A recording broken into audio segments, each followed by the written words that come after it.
சென்னையில் நடந்த சாணக்கியா 7வது ஆண்டு விழாவில் சிறப்பு அழைப்பாளராக பங்கேற்ற அதிமுக பொதுச் செயலாளர் பழனிசாமியிடம் முதன்முறையாக பாண்டே நேர்காணல் செய்தார்.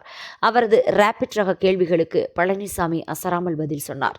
அதிமுக கூட்டணிக்குள் விஜய் வருவாரா என தமிழகமே பரபரப்பாக பேசிக் கொண்டிருக்கும் நிலையில் அது தொடர்பான கேள்விக்கும் பழனிசாமி பதிலளித்தார். ரொம்ப நன்றி இரண்டு பெருமக்களுக்கும். ஒரு சர்ப்ரைஸான விஷயம் ஒன்று வச்சுருக்கிறேன். நான் சாரோடைய அனுமதியோட, ஏன்னா ரொம்ப வருஷமாக நான் தேடிட்டு இருந்த ஒரு தலைவர் திரு எடப்பாடி பழனிசாமி. அவர் ரங்கராஜ் பாண்டே நிறைய நேர்காணல் பண்ணியிருக்கிறாரு, நிறைய தலைவர்களை பண்ணார். அண்ணனை பண்ணலை, இன்றைக்கி மேடையிலே சிக்கியிருக்கிறாரு. அதனால் அண்ணன்ட்ட இந்த சந்தர்ப்பத்தை பயன்படுத்தி ஒரு 4-5 கேள்விகள் மட்டும் வச்சிடலாம் அப்படின்னு நான் பார்க்குறேன். மைக் உங்கள் முன்னாடி இருக்குண்ணே, நீங்கள் அனுமதிச்சிங்கன்னா அப்படியே நீங்கள் சட்டம் ஒழுங்கு பிரச்சனை பற்றி சொன்னீங்க.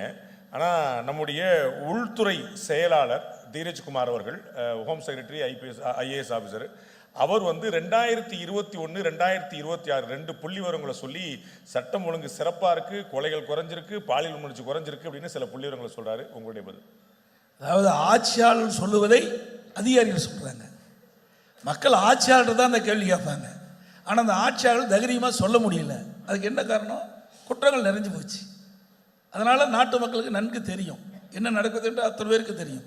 அதாவது அதிகாரிகளை வச்சு அவர்கள் செய்கின்ற தவறை மறைக்க பார்க்குறாங்க. குற்ற எண்ணிக்கைலாம் குறைச்சி சொல்லுவதாக தான் எனக்கு கிடைத்த தகவல். அதிமுக ஆட்சி அமைந்த பிறகு இந்த அதிகாரிலாம் பதில் சொல்லி ஆக வேண்டும்.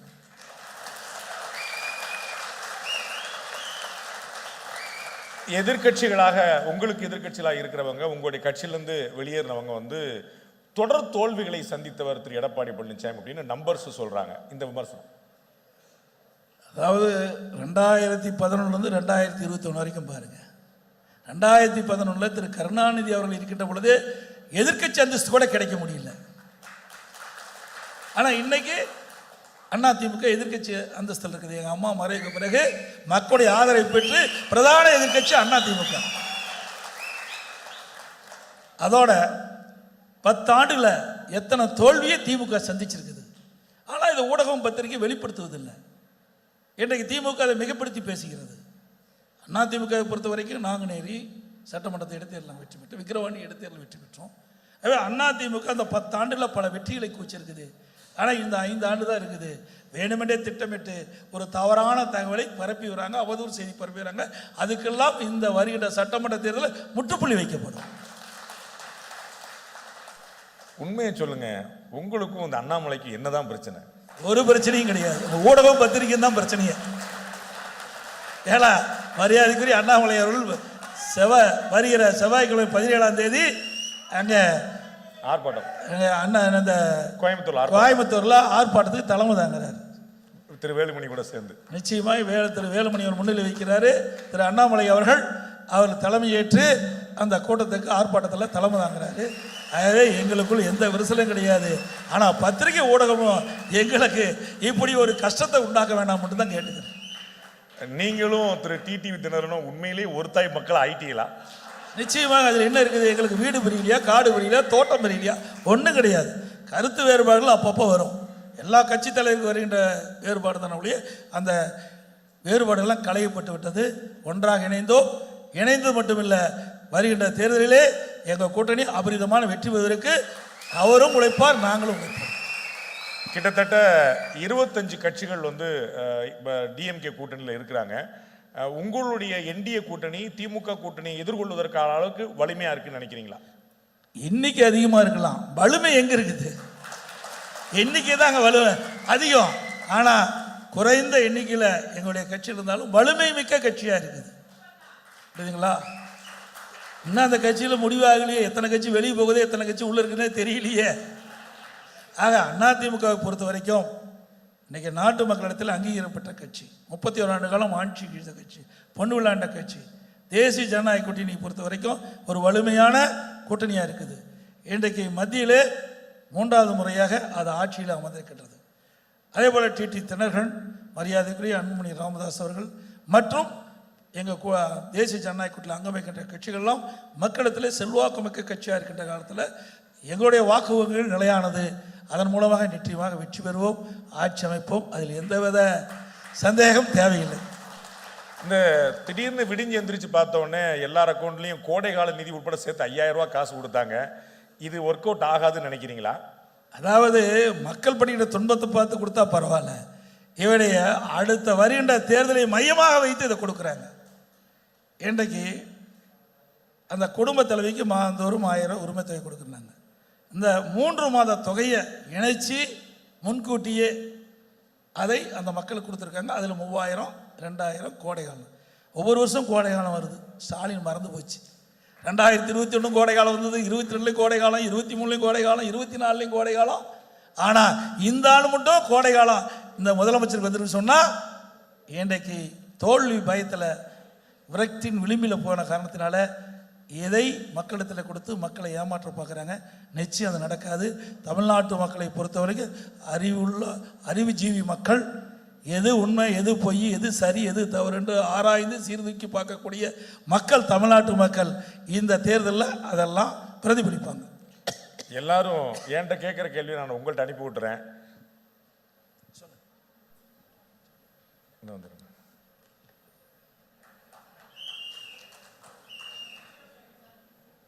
எல்லாரும் என்கிட்ட கேட்கிற கேள்வி உங்கள்கிட்ட அப்படியே மாற்றி விட்டுறேன். விஜயோடைய தாவேக்கா என்டிஏல வருமா வராதா? நான் ஏற்கனவே தெளிவாக சொல்லிவிட்டேன். இதுவரை நாங்கள் அவர்களோட பேச்சுவார்த்தை தொடரவில்லை. அதனால எப்படி கூட்டணி வரும்? டெல்லியில் பத்திரிகையாளர் ஊடக நண்பர்கள் தான் டெல்லியில் பெரிதுபடுத்தி போட்டுக்கிட்டே இருக்கிறாங்க. கூட்டணி வரும் கூட்டணி வரும்ன்ற தேவையில்லாத ஒரு கருத்தை சொல்லிட்டு இருக்காங்க. அதிமுக அந்த இயக்கத்தோடு எந்த தொடர்பும் நாங்கள் வச்சுக்கல, எந்த பேச்சுவார்த்தையும் நடத்தலை. ரொம்ப நன்றி. இவ்வளோ தேங்க்யூ வெரி மச். ரொம்ப நன்றிண்ணே. இவ்வளோ ஒரு ரேப்பிடான ஒரு கேள்வி பதிலுக்கு வேறு எந்த தலைவராவது சம்மதிப்பாரான்னு தெரியல. அண்ணன் சம்மதிச்சார், அதுக்கு நேரடியாக பதில் சொன்னார். ரொம்ப சுருக்கமாக சில மணித்துளிகளில் என்னுடைய நன்றி உரையை நான் முடிச்சுக்கிறேன். நான் எங்களுடைய தினத்தந்தியுடைய அதிபர் திரு பாலசுப்ரமணியன் அவர்கள் வழங்கின ஒரு கீதை புஸ்தகம் நான் என்னுடைய டேபிளில் வச்சுருக்கிறேன். அது அன்றாடம் ஒரு நாளைக்கு ஒரு பேப்பர் மாதிரி ஒரு பக்கம் மாதிரி படிக்கிற வழக்கம். அது சில நாள் படிக்க முடியும், சில நாள் படிக்க முடியாது, மாறி மாறி போயிட்டே இருக்கும். அந்த புத்தகம் ரொம்ப சரியாக 18 அத்தியாயங்களும் நேற்றோடு அந்த புத்தகம் நிறைவடைந்தது. பகவத்கீதை படித்து முடிக்க முடிஞ்சது. இன்றைக்கு நம்முடைய 7ஆம் ஆண்டு நிறைவு ஆண்டு விழா நடந்து 8ஆம் ஆண்டில் நம்ம காலடி எடுத்து வைக்கிறோம். அது இறைவனுடைய கருணை, ஆண்டாள் தாயார் போட்ட பிச்சை, நீங்கள் எல்லாருமே கூட நிற்கக்கூடிய ஒரு பெரிய தைரியம். அது எங்களை அடுத்த கட்டத்துக்கு நகர்த்தி கொண்டு வந்திருக்கு. இந்த 7 ஆண்டுகள் ரொம்ப கடுமையான பயணம். அண்ணன் மாண்புமிகு எதிர்க்கட்சி தலைவர் சொன்னது போல் நாங்களும் அதே கோவிட் பீரியடில் மாட்டி தான் 2 வருஷம் பெரிய பாடுபட்டு நம்ம தப்பு பண்ணிட்டோமோ, தந்திட்டியில் ஒரு மாதிரி ராஜா மாதிரி இருந்தோமே, நம்ம மாட்டு அப்படியே சூனா பாடான்னு போயிருக்கலாமே, நம்ம மாட்டு தேவையில்லாத வேலையை பார்த்தோமோன்னு ஒரு பெரிய அச்சத்தை ஏற்படுத்திச்சு. அதை தாண்டி நீங்களெல்லாம் கொடுத்த அன்பும் ஆதரவும் எங்களை இந்த 7 ஆண்டுகள் எதிர்நீச்சல் பட வைத்து இன்றைக்கி உங்கள் முன்னாடி இங்கே நிப்பாட்டி வச்சுருக்கிறாங்க.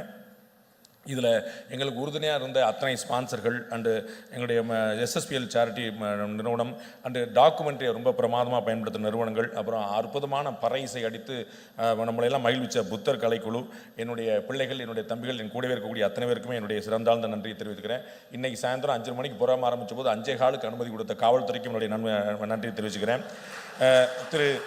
திரு பழக்கரப்பி அவர்கள் ஏற்கனவே நான் ஒருவேளை நம்ம முன்னாடியே போட்டலாமா, அண்ணன் பேசுவதற்கு நிர்வாகம் பொறுப்பல்ல அப்படின்னு சொல்லி போட்டுடலாமா அப்படின்னு பார்த்தேன். அந்தளவுக்கு ஃபயரான பேச்சாளர். அவர் பல விஷயங்களை திரு எதிர்க்கட்சி தலைவர் சொன்னது போல் அவர் பேசுன மட்டும் இல்லை, நான் ப்ரிப்பேர் பண்ணிவிட்டு இந்த பாதி மேட்ரி அண்ணனே சொல்லிட்டார். அப்போ நம்ம என்னடா கண்டட்டு கீழே போகிறோன்னு பார்த்தேன். அந்தளவுக்கு ரொம்ப ஆச்சரியமாக எல்லோரையும் ஈர்க்க முடியாவும், அண்ணன் சொன்னது போல் சிரிக்க முடியாமல் சிந்திக்க முடியாமல் ஆச்சரியமாக பேசினார். அவருக்கு எங்களுடைய நன்றிகள்.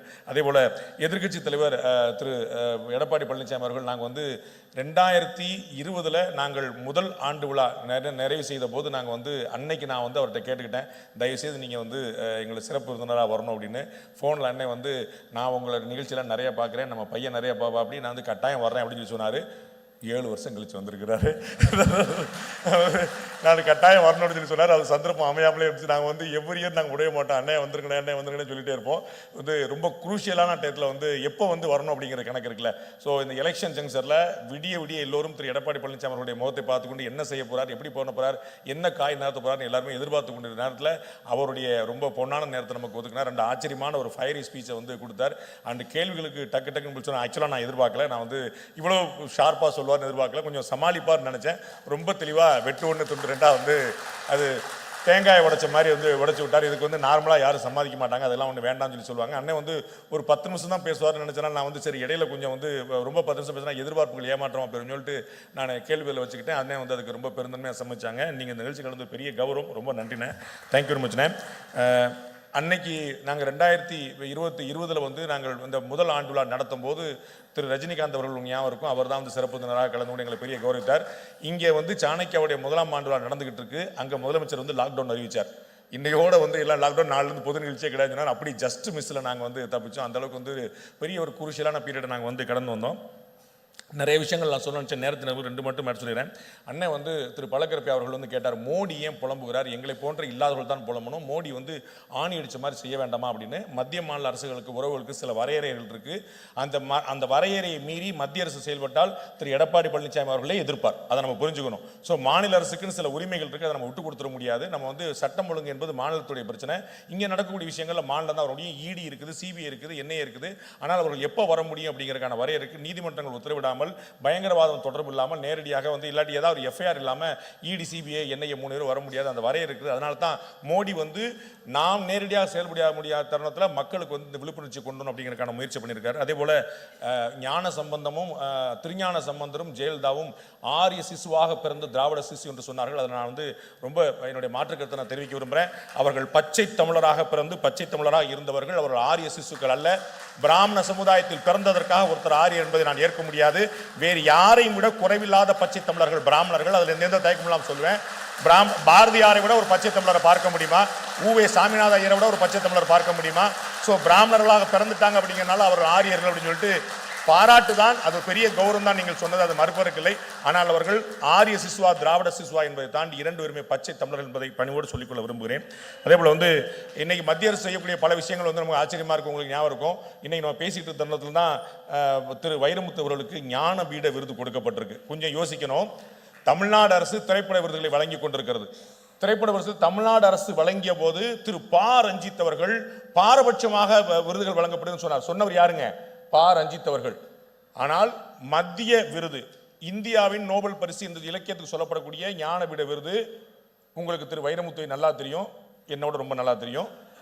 அவருக்கு வந்து வழங்கினார்கள் என்று சொன்னால் மத்திய அரசு எப்படி செயல்படுகிறது, மாநில அரசு எப்படி செயல்படுகிறது அப்படிங்கிறதுக்கு உங்களுக்கே வந்து பார்வைக்கு விட்டுறேன். பெட்ரோல் டீசல் தட்டுப்பாடு பற்றி உங்களுக்கு தெரியும், பெண்கள் பாதுகாப்பு பற்றி எல்லாருமே நிறைய விஷயங்களை வந்து சொல்லிட்டாங்க. நான் வந்து அதெல்லாம் திரும்ப கொண்டு வர விரும்பல. அண்ணன் திரு பழகரிப்பா ரொம்ப ஆச்சரியமாக சொன்னாங்க. நான் வந்து அதிமுக ஒன்றிணை வேண்டும் சொல்லிட்டு இருந்தவங்களாம் எங்கே போனாங்கன்னு பார்த்தபோது திரு பழகரிப்பா கூப்பிட்டு அதே ஆச்சரியம் எனக்கு இருந்துச்சு. நம்மளாம் இப்போ தான் இவங்களை கண்டுபிடிச்சோம், திரு எடப்பாடி பழனிசாமி எப்படி முன்னாடியே கண்டுபிடிச்சா அப்படின்னு ரொம்ப ஆச்சரியமாக இருந்தது. அதிமுக ஒன்றிணைங்கிறதுக்காக திமுக போகிறது அப்படிங்கிறது அது எனக்கு கொஞ்சம் புரியாத ஒரு லாஜிக்காக ரொம்ப ஆச்சரியமாக இருந்தது. அது ரொம்ப ரொம்ப நிறைய யோசிக்க வேண்டிய விஷயம். குடிமராமத்தை பற்றி சொன்னாங்க. அந்த திட்டம் அழியவில்லை. குடிமராமத்து வேற வழியில் வந்துட்டு இருக்கு. 15,000 கோடி ரூபாய், அது வந்து 15,000 கோடி ரூபாய், 35,000 கோடி ரூபாய் 2021 இருந்த டாஸ்மாக் விற்பனை இப்போ வந்து 50,000 கோடி ரூபாயாக மாறி இருக்கு. குடிமராத்து நீங்க வச்ச பேர் வச்சிருக்காங்க, ஆனால் அது வேற திட்டத்தில் பயன்படுத்திட்டு இருக்காங்க அப்படிங்கிற பார்க்குறோம். அது வந்து ரொம்ப வருத்தமான விஷயமா இருக்குது. தாவேகா சேருமா சேராதா அப்படிங்கிற கேள்வி எழுப்புறாங்க. நான் எதிர்க்கட்சி தலைவர்கள் ரொம்ப தெளிவாக சொல்லிட்டாங்க. தாவேகா சேருமா சேராதாங்கிற நம்மளுடைய பிரச்சனை இல்லை. தாவேகா சேர்ந்தால், என்டிஏ கூட்டணியில் தாவேகா சேர்ந்தால் தாவேகாவுக்கு நல்லது, அவ்வளவுதான். அதுக்கப்புறம் அவங்களுக்கு வேணுமா வேண்டாமாங்கிறது அப்புறம் அவங்களுடைய விஷயம். இது சேர்ந்துருமோ அப்படிங்கிறனால எதிர்முகாமில் மாற்று முகாமில் நிறைய பதட்டத்தை பார்க்க முடியுது. அது வந்து ரொம்ப புரிஞ்சுக்கக்கூடிய விஷயமா இருக்குது. இங்கே அதிமுக பாஜக அவங்க எல்லாருமே வந்து தலைமையில் ரொம்ப ஒற்றுமையாக ரொம்ப சிறப்பாக செயல்படுறாங்க, வித்தவுட் எனி டவுட். அந்த ஒற்றுமையை கீழே வரைக்கும் கொண்டு போய் சேர்க்கறதுக்கு மாண்புமிகு எதிர்க்கட்சி தலைவர்கள் வந்து முயற்சி பண்ணாங்கன்னா இந்த வெற்றி வந்து உத்தரவாதப்படுத்தப்படும். ஏன்னா மேலே வந்து அது இருக்குது. அது மறைந்த முதலமைச்சர் செல்வி ஜெயலலிதா அவர்கள் பற்றி ஒரு முக்கியமான அவங்க கூட்டணியில் இருந்த முக்கியமான தலைவர் சொன்னார். ஜெயலலிதா அவருடைய கூட்டணியில் இருந்தீங்க, கருணாநிதியுடைய கூட்டணி இருந்தீங்க, என்னங்க வித்தியாசம் சொல்லும்போது கலைஞர் வந்து பார்த்தீங்கன்னா பயங்கரமாக அரவணைச்சிருவார். அப்படியே கட்டி பிடிச்சி வந்து கொடுத்து உங்களுக்கு தான் எல்லாமே சொல்லுவார். கீழே கட்சிக்காரங்க ஒரு வேலை செய்ய மாட்டாங்க. ஆனால் அந்த அம்மா வந்து பார்க்கவே கூடாது. ஆனால் கீழே கட்சிக்காரங்களாம் பாடா பட்டு ஓடா ஒட்டி எங்களை தூக்கி வச்சு அவ்வளோ வேலை பார்ப்பாங்க. நாங்கள் கூட்டணி கட்சிக்காரங்க டயர்ட் ஆகிட்டு விட்டுருங்க போதுமா, இல்லைன்னா அந்த ஒரு சந்துக்கு மட்டும் போயிடுவோம், அந்த ஒரு மட்டும் அம்மா அவங்களை கொண்டுருவாங்க விட மாட்டாங்க அப்படின்னு சொல்லிட்டு ஏடிஎம்காரங்க கூட்டணிக்கா அப்படி படுவாங்கன்னு சொல்றாங்க. அந்த மாதிரியான ஒரு சந்தர்ப்பம் இருந்தது. அதை வந்து எதிர்க்கட்சி தலைவர்கள் இந்த முறை உறுதிப்படுத்தினார்கள் என்றால் அவர் நினைக்கக்கூடிய விஷயங்கள் நடக்கக்கூடிய வாய்ப்பு இருக்குது. மேலே இருக்கக்கூடிய ஒற்றுமை கீழே வரைக்கும் சென்று சேர்ந்தா அப்படின்னு பார்க்கணும். ஆட்சியை பிடிக்கணும் அப்படிங்கிற ஆசை இந்த பக்கம் இருக்குது, ஆட்சியை தொடரணும் அப்படிங்கிற அந்த ஆசை அந்த பக்கம் இருக்குது. நீங்கள் யாருக்கு வாக்களிக்கிறீர்களோ அவர்கள் தான் இருப்பார்கள் அப்படிங்கிறது எல்லாருக்கும் தெரிஞ்ச விஷயம். ரொம்ப அற்புதமான நிகழ்ச்சி. ரொம்ப நன்றி. எங்களுடைய சிறந்தாழ்ந்த வணக்கங்கள். மிகப்பெரிய கௌரவம் நீங்கள் கொடுத்தீர்கள். அத்தனை பேருக்குமே நன்றி. தேசிய கீதம் இருக்கிறது, அதற்கு மட்டும் எழுந்து மரியாதை செலுத்திவிட்டு நம்ம வந்து நிகழ்ச்சி முடிக்கலாம். ரொம்ப நன்றி. Thank you very much.